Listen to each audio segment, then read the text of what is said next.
right, well, good afternoon, everyone. Just a few things here at the top, and then I'll be happy to take your questions. I just don't have anything to provide in that regard. Obviously, something that we're continuing to monitor, but don't have any information to provide. Are you concerned about this?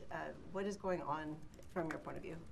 Again, I don't have any details to provide on the reports of the pager blast. I can tell you, to my knowledge, there's no U.S. involvement in this at all. Again, it's something that we're monitoring. A lot of blows as a military writ large.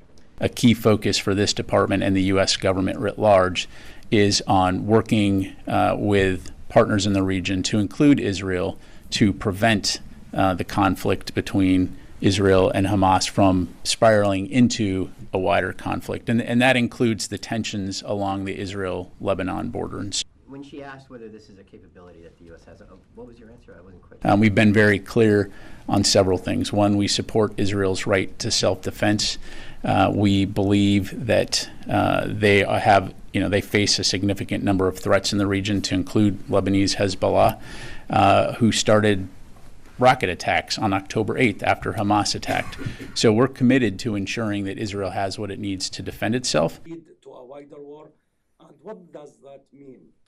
We strongly believe that the best way to reduce the tensions along the Israel-Lebanon border is through diplomacy, and that will continue to be our focus. I know, beyond the Department of Defense, the U.S. government has most recently sent delegations, to include Ambassador Hochstein over there, to discuss ways to resolve these tensions, and so that will continue to be our focus. That have been taken down, if any have been shot down over the last week.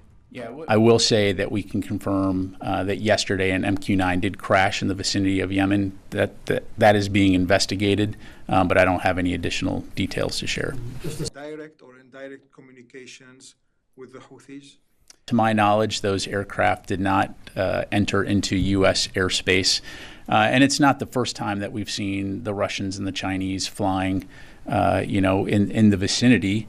And that's something that we obviously closely monitor. And it's also something that we're prepared to respond to. But in this particular case, it did not pose a threat to U.S. national security.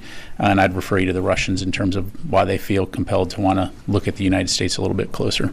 And do you consider this an escalation of the tensions on the northern border? I'm not going to speak for the Russians. They've had an exercise recently. We've talked about that.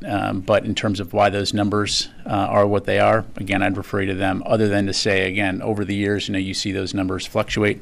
Something that we'll continue to keep an eye on, but doesn't pose a threat from our perspective. Give us from the podium about the state of those talks, or when we might be able to expect. We certainly have to take the rhetoric seriously. I think, and you've heard many throughout the U.S., to include Secretary Austin, talk about the incredible negative impact that Russia's war in Ukraine has had on the Russian military. I mean, the rates of casualties that they're experiencing are staggering. The estimate earlier this month that the Secretary provided was, over 350,000 casualties. So certainly, in that regard, it's not surprising that the Russians would be looking at ways to augment their force going forward. If you like this video, then like, share and subscribe to ET Now.